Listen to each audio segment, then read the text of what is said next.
bukan amalan seseorang. Bukan amalan seseorang. Kenapa? Karena surga itu mahal, jemaah. Nabi SAW katakan dalam hadis yang sama, beliau mengatakan, ala inna sil'atallahil ghaliyah. Dagangan Allah itu mahal. Ala inna sil'atallahil jannah. Dagangan Allah adalah surga itu sendiri. Dan surga itu mahal, tidak bisa dibayar hanya dengan amalan. Bagaimana pahamnya? Amalan kita yang kita kerjakan semenjak kita balik misalnya, sampai kita tutup usia. Kita balik misalnya usia 15 tahun atau 10 tahun.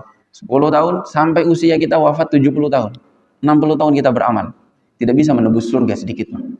Pernah dalam kisah yang kita sebutkan, yang selalu dikutip oleh para ulama ketika menyebut tentang mahalnya maaf dan rahmatnya Allah Subhanahu wa taala. Yaitu kisah seseorang yang beribadah selama 500 tahun dari umat-umat terdahulu, yang dia kerjaannya hanya sholat. Dia tinggal di sebuah pulau terpencil di sebuah gunung.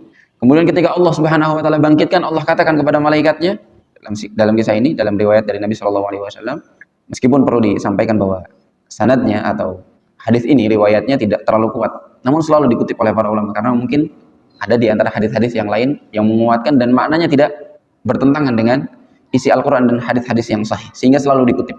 Allah Subhanahu wa taala panggil malaikatnya, kemudian katakan, adkhilu abdi bi'afwi, adkhilu abdi al-jannah birahmati. Masukkan hambaku ini ke surga karena maaf dan rahmatku. Maka si hamba ini kemudian protes pada Allah Subhanahu wa taala.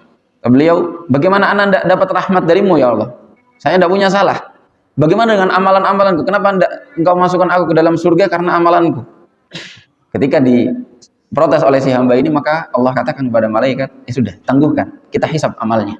Dihisab amalnya yang selama 500 tahun itu ditimbang hanya dengan satu nikmat saja, yaitu nikmat mata. Dalam riwayat tersebut disebutkan tidak mampu membayar nikmat mata ini, nikmat penglihatan yang Allah Subhanahu wa taala berikan kepada seorang hamba.